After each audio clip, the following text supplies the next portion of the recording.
디모데후서 2장 14절에서 21절까지입니다.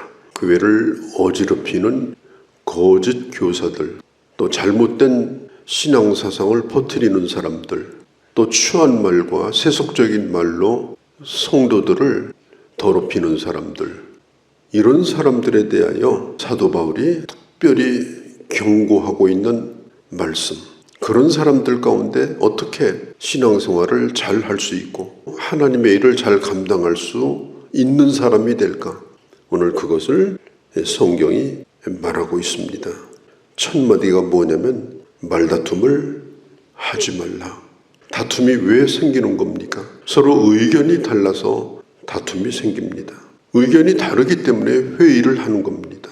그러나 우리가 서로 의견을 나누면서 내 의견도 있지만 나보다 더 좋은 의견이 있을 때는 언제든지 내려놓고 더 좋은 의견을 선택하고 그리고 한 마음이 되어서 그 일을 해 나갈 수 있도록 하는 것, 이게 매우 중요합니다. 하나님의 말씀의 원리를 따라서 마음을 서로 나누고, 교회는 이익단체가 아닙니다. 뭘 얻는 단체가 아닙니다. 돈 버는 곳이 아닙니다. 하나님의 말씀을 전하는 곳입니다. 하나님의 나라를 세우는 곳입니다. 그런 원리를 따라서 어떤 일을 결정을 하는 겁니다. 교회가 어떤 일을 할 때 한 사람이 그걸 주동해가지고 그냥 오래도록 그 주장에 의해서 교회가 이끌어 온다고 하면 그 부서나 그 담당하는 그 그룹은 건강할 수가 없습니다.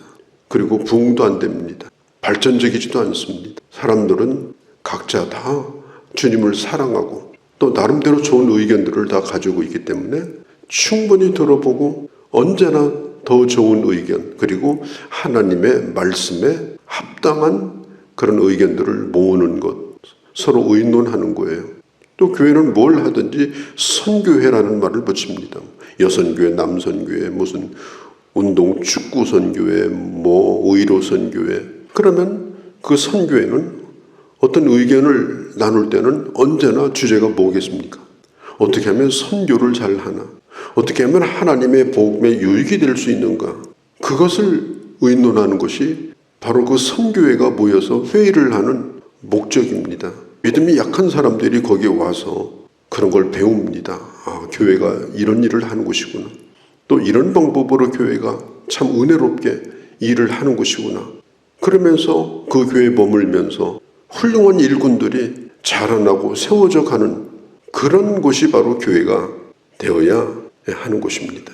하나님의 말씀을 옳게 분별하고 부끄러움이 없는 일꾼으로 자기를 드리기를 힘쓰라고 했습니다. 이 말이 무슨 뜻인가 하면 하나님 앞에, 공동체 앞에 인정받는 자로 쓰여지는 자가 되도록 해라 하는 것입니다. 그렇게 하려면 말씀을 옳게 분별해야 합니다. 말씀을 옳게 분별하는 게 중요해요. 성경은 책입니다. 성경은 문서입니다. 성경은 문자로 되어 있고 문장으로 되어 있습니다. 그렇기 때문에 국어 공부를 기초로 해야 됩니다. 단어를 잘 이해하고 그리고 문장을 이해하고 앞에 문장과 뒤에 문장의 문맥의 흐름을 보아야 되고 하나님께서 주신 그 말씀의 의미가 뭔지 먼저 국어적으로 이해를 잘 하는 훈련이 필요합니다. 그래서 충분히 읽어보고 또 충분히 이해하고 억지로 풀려고 하지 말고 저절로 풀어지도록 해야 되고, 그렇게 해서 그 성경의 본래 뜻이 뭔지 본래 뜻도 모른 채 해석을 하면 엉뚱한 해석이 나옵니다. 충분한 관찰이 없이 그걸 가지고 영적으로 적용해서 말씀을 가르치려고 하면 엉뚱한 이야기를 합니다. 그렇기 때문에 하나님의 말씀을 옳게 분별하는 것, 그게 필요한 거예요. 그러면 영적인 지혜도 옵니다. 국어적인 관찰이 있으면 이게 이런 뜻이구나, 이게 이런 말씀이구나. 그래서 그냥 저절로 그게 되게 접수가 되는 거예요. 그냥 받아들여지는 거예요. 그렇게 하게 되면 하나님의 말씀의 의미가 정확하게 내게 들어오게 되는 거예요. 그래서 말씀을 가르치는 사람들은 성경을 소리내서 정확하게 띄어서 읽는 훈련을 하셔야 돼요. 저는 지금도 그걸 합니다. 성경을 소리내서 읽는 걸 굉장히 저는 중요하게 생각을 합니다. 그건 집에 가서 하셔야 돼. 정확하게 읽어보시고 띄어서 읽고 내게 주시는 말씀으로 그렇게 조용히 읽다 보면 그 말씀이 그대로 내게 와서 닿게 되는 거예요. 그러면 내 안에 할 말이 생기는 겁니다. 아, 주님이 이렇게 말씀하시는구나. 할 말을 만드는 게 아니에요. 그러면 그걸 가지고 기도하고 오늘 삶에 그걸 적용하고 이렇게 하게 되면은 그게 영적인 교훈이 되는 겁니다. 특별히 말씀을 가르치는 사람은 이 논쟁하는 것을 주의해야 돼요. 말할 때도 말을 낮춰야 됩니다. 소리를 낮춰야 돼요. 말할 때도 막 정신없이 넋놓고 말하는 것을 하지 말아야 됩니다. 그리고 천천히 정확하게 말하는 훈련을 하셔야 돼요. 그래야 내가 하는 말을 나도 이해할 수 있고 다른 사람도 이해할 수가 있는 겁니다. 사도 바울은 아주 똑똑한 사람이에요. 바울을 이길 사람은 없어요. 그는 실력자입니다. 그래서 아마 그가 초창기에는 그런 실수도 했을 거예요. 그러다가 나중에 그게 아무런 유익이 없다는 걸 경험을 했습니다. 그가 아테네에서 전도를 할 때, 아테네라고 하는 곳은 바울이 가기 전에 벌써 수코라데스, 플라톤 이런 사람들이 다 거쳐간 철학의 도시가 아테네예요. 그러니까 바울이 아테네에 가가지고 갑자기 철학자가 돼가지고 어떤 시인이 말하기를 뭐 이런 식으로 말씀을 전하다가 아주 실패를 했어요. 그냥 먼지 털고 나왔습니다. 그 어마어마한 도시, 그 도시에서 그는 실패하고 어디로 갔느냐? 멀지 않은 고린도로 갔어요. 그래서 고린도에서 그가 결심한 게 있습니다. 고린도전서 2장을 보면 이제부터는 내 말의 화려함을 가지고 나는 말씀을 전하지 않겠다. 아주 말이 그럴싸하고 아주 화려한 그런 말을 가지고 내가 말씀을 전하는 일은 더 이상 하지 않겠다. 오직 나는 십자가만을 전하겠다. 크게 깨닫고 다짐했습니다. 누가 논쟁을 걸어오더라도 걸려들지 않았습니다. 상대방이 하는 말이 정말 내 마음에 안 들어도 논쟁하는 것을 바울은 하지 않았습니다. 하나님의 말씀의 원리를 따라서 상대방의 영혼을 사랑하고 존중하는 마음으로 서로를 대하고 그리고 함께 일하는 이런 자세, 이게 정말 중요합니다. 음악을 하는 사람들의 기본이 뭡니까? 음악을 하는 사람들은 가장 중요한 게 뭐냐면 자기가 가지고 있는 악보입니다. 어떤 음악이든지 다 악보를 가지고 연주를 하는 거예요. 연주하는 사람이 그 악보를 충분히 읽을 수 있어야 돼요. 악보를 읽는 법을 배워야 돼요, 먼저. 읽는 법도 모르고 연주하면 그건 말도 안 되는 거예요. 그래서 하나님의 말씀을 이해할 수 있고 또 말씀을 연구하는 이 훈련이 필요합니다.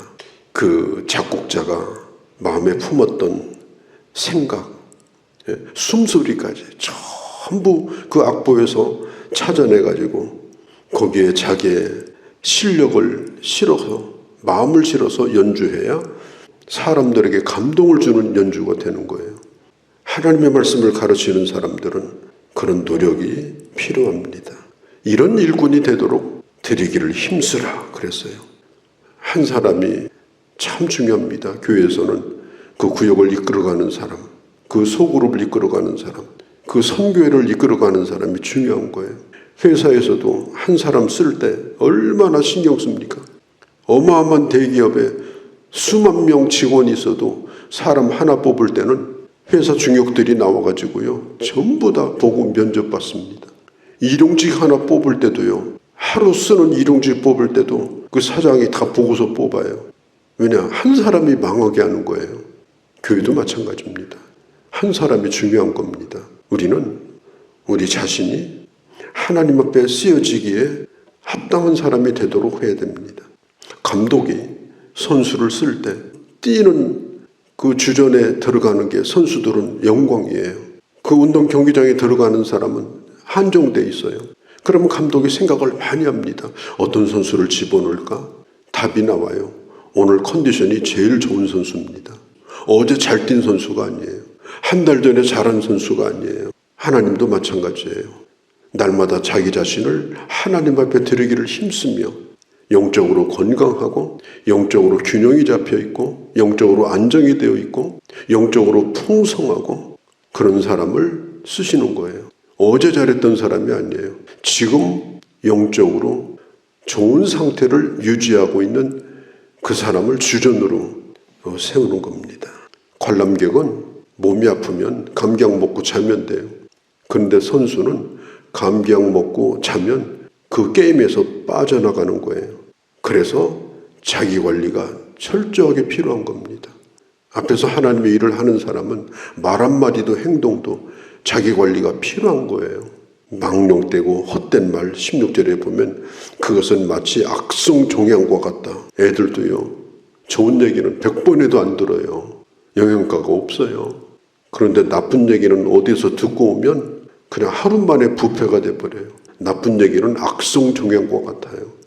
우리는 좋은 이야기를 전하는 사람들이 되어야지 남 험담하고 비판하고 부정적인 얘기하고 누구를 끌어내리는 얘기하고 날마다 반대하고 그런 사람 옆에 있으면요. 나도 같이 망하는 거예요. 왜? 악성 종양이 내게 들어오는 겁니다. 우리가 하나님의 교회에서 어떤 사람이 되어야 하는가? 정말 나로 말미암아서 하나님의 공동체가 좋아지고 덕이 되어지고 연약한 사람들이 더 하나님의 일을 잘 할 수 있도록 하고 교회에서 참 안 좋은 것이 초신자가 시험 드는 가장 큰 원인 가운데 하나가 교회에서 말다툼하는 것을 보았을 때입니다. 어느 게 들어왔어요. 그런데 앞에서 일하는 사람들이 가만히 보니까 서로 갈구는 거예요. 여기 가면 저 사람 갈구고 저기 가면 이 사람 갈구고 또 일할 때마다 삐그덕대고 주방에서 삐그덕대고 회의할 때 삐그덕대고 그러면 그 교회에 나올 생각이 전혀 없어져 버려요. 전도는 못할 망정 우리가 교회에서 그런 일을 하면 안 됩니다. 성경이 뭐라고 그래요? 그것은 악성종양이다. 암덩어리라는 말이에요. 사람을 죽이게 하는 거예요. 그게 한 사람으로 끝나는 게 아니라는 겁니다. 그 공동체에 영향을 끼치는 거예요. 교회는 가만히 앉아있는 사람 때문에 부흥이 안 되는 게 아닙니다. 앞에서 소리를 내는 사람 때문에 부흥이 되기도 하고 결정적으로 부흥이 안 되기도 합니다. 그래서 이게 사도 바울이 하는 얘기가 그겁니다. 망령되고 허탄한 말, 그런 말을 주의해야 된다. 말이라고 하는 것은 말 자체가 천하고 말 자체가 아주 강성이고 말 자체가 은혜롭지 못하고 말 자체가 누구를 비난하고 그리고 부정적이고 그게 복음하고는 전혀 안 맞는 거예요. 그것은 그런 말을 가진 사람이 복음을 전하면 복음이 전해집니까? 예를 들어서 내가 전도하러 갔는데 그 사람이 막 반대하고 나를 상하게 했어요. 그러면 마음에 다 담아두고 기도하고 이래야 되는데 갔다 와가지고 내가 누구를 만났더니 어떻더라 온 동네 사방 다 소문내고 그러면 누가 그 사람을 위해 기도하고 전도하겠습니까? 그래서 혹시라도 우리가 이런 부분에 잘못해온 것이 있다면 사람은 죽을 때까지 깨닫는 것이고 바로잡고 옳은 길로 가야 되는 것입니다. 사도 바울이 젊은 목회자인 디모데에게 이걸 말하고 있는 거예요. 사람은 그릇과 같습니다. 금그릇이냐 은그릇이냐 이건 중요한 게 아니에요. 중요한 건 뭐냐? 쓰여질 수 있느냐 하는 겁니다. 쓰여지지 않는 그릇은 금그릇은 그게 뭐 팔대나 가치이지 쓰여지지 못하는 그릇은 그건 주인에게는 아무 소용없는 거예요. 그릇은 그게 재산 가치가 아니에요. 쓰여지는 게 중요한 거지. 그래서 날마다 나는 금이다 은이다 그건 의미가 없어요. 쓰여져야 돼요. 그런데 그 그릇이 독약을 담았던 그릇이다. 그 그릇에 아주 오물덩어리를 오래 담았던 그릇이다. 거기다 먹을 거 담을 리가 없습니다. 아무리 깨끗하게 닦아도 먹을 거 담아 먹는 거 쉽지 않습니다. 결국 그릇이라고 하는 것은 평범하고 보잘것없어도 깨끗하면 쓰임받습니다. 잘나고 못난 건 둘째입니다. 내 마음 그릇이 깨끗하고 하나님 앞에서 정결하고 그럴 때에 하나님이 쓰시는 거예요. 그리고 사도 바울 시대에 부활은 이미 지나갔다고 말하는 그런 사람들이 있었어요. 어떤 사람은 그게 나쁘다고 생각하고 거절을 했는데 꼭 속는 사람이 있어요. 그런 말에 속는 사람이 생긴 거예요. 예수님은 몸을 가지고 이 세상을 사셨고 몸으로 부활하셨어요. 몸으로 사람들이 보는 가운데 승천하셨어요. 예수님은 몸으로 모든 사람이 보는 가운데 오실 거예요. 우리도 신령한 몸으로 변화돼서 하나님 앞에 가게 될 겁니다. 지금도 예수님은 영이 아니에요. 주님은 부활하신 몸으로 하나님 우편에서 우리를 증보하시다가 이 땅에 다시 오시는 주님입니다. 그런데 육체적 부활을 부인하는 자들이 있었어요. 오늘 신신학자들입니다. 이상한 신학을 배워가지고 창조에 대해서도 분명하지 않고 부활에 대해서도 분명하지 않고 주님 부활했다는 역사적 사실을 말하지 않고 자꾸 부활의 의미만 강조하는 설교는 주의해야 돼요. 신신학이라고 하는 것은 이건 이단보다도 더 나쁜 겁니다. 왜? 신신학대로 믿으면 구원이 없어요. 그래서 신앙은 보수적이어야 합니다. 성경대로 말씀대로 믿어야 됩니다. 사도 바울이 디모데에게 이런 것을 주의하라 그렇게 말합니다. 마지막으로 온유하라고 말합니다. 주의 종은 온유해야 된다. 모세도 혈기가 참 많았던 사람인데 나중에 온유해지지 않았습니까? 사람에게는 혈기가 다 있어요. 혈기 부릴 때 열은 올라가는데 은혜는 다 떨어져 나갑니다. 급하강합니다. 하나님의 일을 하는 데 있어서 자꾸 좋지 않은 것은 떨어내고 좋은 것으로 채워서 우리가 하나님 앞에 쓰임받기에 끝까지 합당한 자로 그렇게 살아가는, 그래서 하나님의 교회를 아름답게 세우고 은혜롭게 세우고 이런 역사에 하늘의 미랄이라도 될 수 있다면 우리가 하나님 앞에 가서 결코 부끄럽지는 않을 것입니다. 이런 하나님의 사람으로 살아가는 주의 자녀들이 되어주시기를 바랍니다. 거룩하신 우리 아버지, 주의 말씀을 깊이 깊이 우리 마음에 새기고 정말 하나님의 일에 끝까지 내 자신이 쓰여지고 그리고 하나님의 나라를 부흥시키는 그런 삶을 살다가 주님 만날 수 있는 저희가 되게 하여 주옵소서. 우리 주 예수님의 이름으로 기도하옵나이다. 아멘.